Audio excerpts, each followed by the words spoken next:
इस युद्ध से विनाश के अतिरिक्त कुछ नहीं मिलने वाला। युद्ध तो होकर रहेगा महामहिम, निसंदेह। मैं आपकी पीड़ा और आपका तर्क समझ सकता हूं, परंतु मैं ये नहीं समझ पा रहा कि जिस गांधार नरेश शकुनी ने सदा छल का साथ चुना, वह आज युद्ध का समर्थन कैसे कर रहा है? क्या वो कोई और षड्यंत्र तो नहीं रच रहा? इतने वर्षों से मेरे साथे रहकर भी तुम मुझे समझ नहीं पाए। क्या है दुर्योधन, कभी कभी चौसर में अपने स्वयं के मेरू को ही पकड़वाना पड़ता है। सभा में मैंने जो कुछ भी कहा वो मेरे शब्द थे और उनके अर्थ कुछ और थे।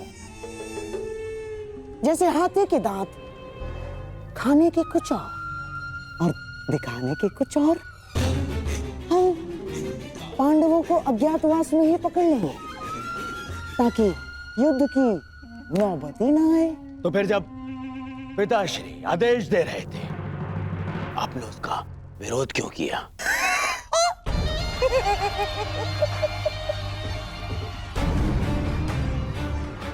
अपने विरोधियों को धराशायी करने के लिए मेरे प्यारे सम्राट। हमारे पक्ष में विरोधी? हाँ, हमारे पक्ष में विरोधी। जैसे लाक्षागृह की योजना उस विदुर ने बिगाड़ दी, और जैसे द्यूत क्रीड़ा का छल तोड़ने पर उतारू था तुम्हारा मित्र कर्ण। हाँ, हमारे पक्ष में कई सारे ऐसे हैं जिन्हें न्याय और धर्म का मद है, और यदि सभा में मैं महाराज का विरोध नहीं करता तो ये महामहिम भीष्म, महात्मा विदुर, अंगराज कर्ण और गुरु द्रोणाचार्य, ये सारे हमारी मंशा में बाधा बन जाते। और इसीलिए आपने उन्हें मौन कर दिया। हाँ।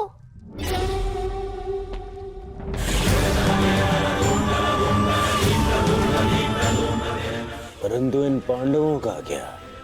हाँ, पांडवों का क्या होगा? वो तो बेचारे वनवासी ही रहेंगे दुर्योधन। अज्ञातवास में जाने से पूर्व हम उन्हें पकड़ लेंगे।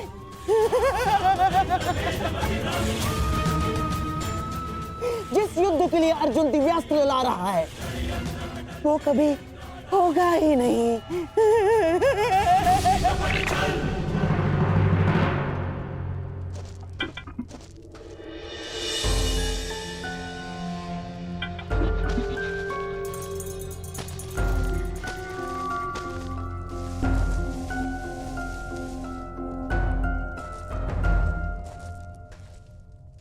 आर्य, ये सब कहाँ जाने का प्रबंध हो रहा है? वनवास समाप्त होने को है पांचाली, और कौरव मूर्ख नहीं है। वो प्रत्येक क्षण हम सब पर दृष्टि रखे हुए हैं। वो पूरा प्रयास करेंगे कि अज्ञातवास प्रारंभ होते ही वो हम सबको पकड़ सके, परंतु हमें उन्हें ऐसा कोई अवसर नहीं देना है पांचाली। अज्ञातवास आरंभ होने से पूर्व हमें किसी गुप्त स्थान के लिए प्रस्थान करना होगा पांचाली। परंतु आर्य अर्जुन के बिना वो वहां अपने लिए नहीं, हम सबके लिए दिव्य अस्त्र प्राप्त करने गए। हम सबके लिए तपस्या करें ताकि हम अपने अपमान का प्रतिशोध ले सकें। आप उन्हें छोड़कर कैसे जा सकते हैं? मैं भी अर्जुन को छोड़कर यहां से नहीं जाना चाहता हूं पांचाली, परंतु इस समय यहां से निकलना अत्यंत आवश्यक है।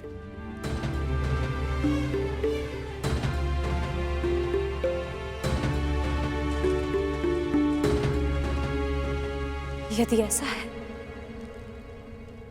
तो आप जा सकते हैं।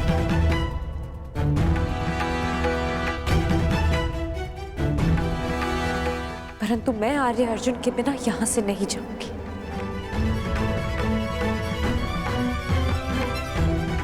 भले ही मुझे 12 वर्ष का वनवास पुनः क्यों न काटना पड़े। मैं तुम्हारी भावनाओं को समझ सकता हूं पांचाली, परंतु प्रश्न ये है कि इस समय अर्जुन है कहां?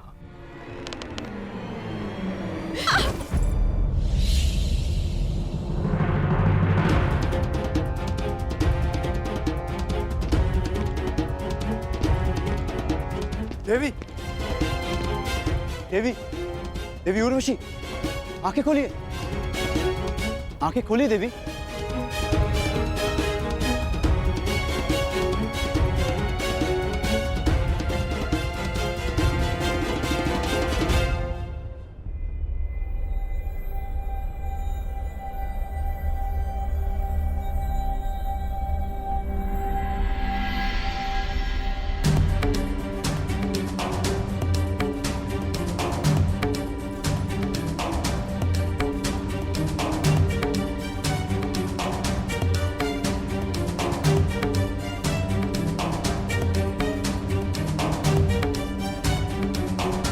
देवी,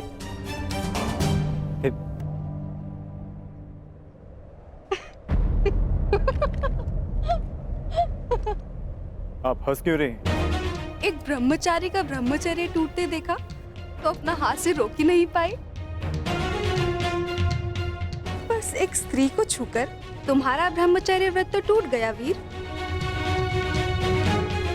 अब तो मेरा हृदय मत तोड़ो, मुझे प्रेम दान दो। असंभव। रुको अर्जुन,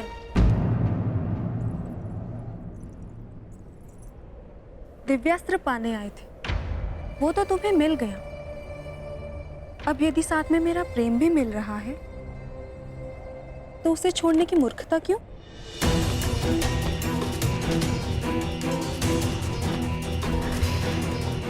मुझे पाने के लिए बड़े बड़े महर्षियों ने अपना तप छोड़ा है और तुम मुझे छोड़ रहे हो। कदाचित मैं उन महर्षियों जैसे सौभाग्यशाली नहीं हूं देवी।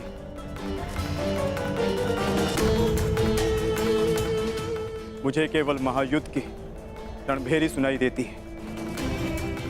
अपने बाणों से शैया पर लेटे शत्रु के शव दिखाई देते हैं। सावधान अर्जुन, तुमने स्वर्ग की सबसे सुंदर अप्सरा की कामना पूर्ति करना अस्वीकार किया है।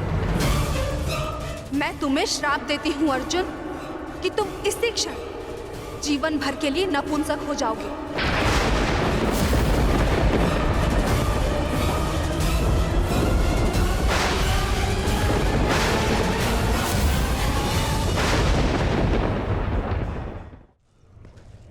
ये कौन से वन में ले आए हैं मामाश्री?